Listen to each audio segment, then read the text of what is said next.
ก็ย้อนว่าฮักแหงก็ย้อนว่าแพงหลายแต่อาจสิบ่แม่นอายที่พาเจ้าไปฮอดฟังอาจสิเป็นเขาผู้พ่อไออาจสิยอมเป็น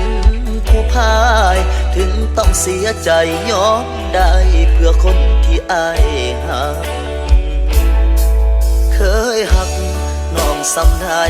ให้บอกจากใจว่าหักคือเก่าแต่น้องเลือกเขา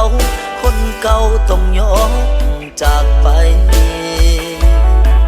เศษไม่บ่อาจขวางตาโตทวงบ่อาจไปขวางใจ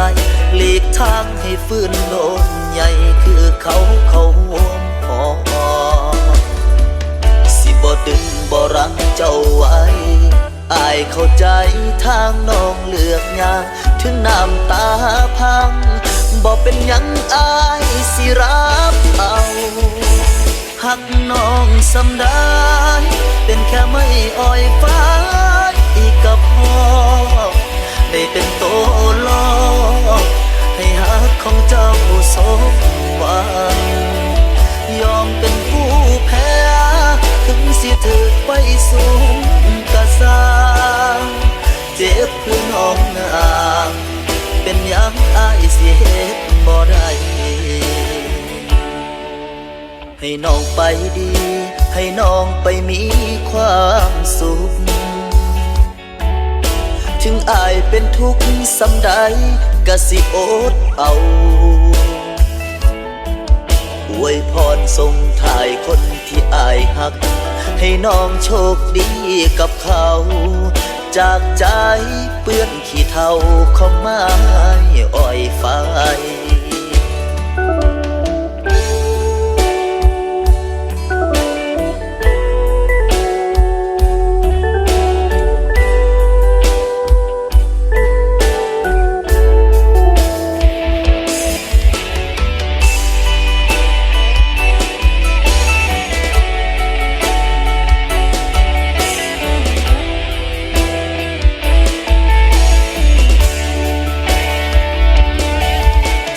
ดึงบ่รักเจ้าไว้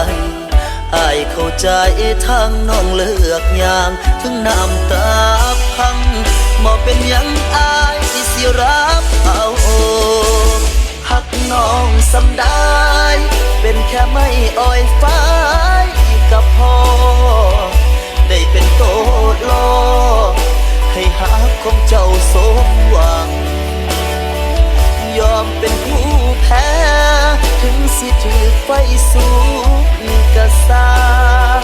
เจ็บเพื่อน้องนาเป็นหยังอายสิเฮ็ดบ่ได้ยอมเป็นผู้แพ้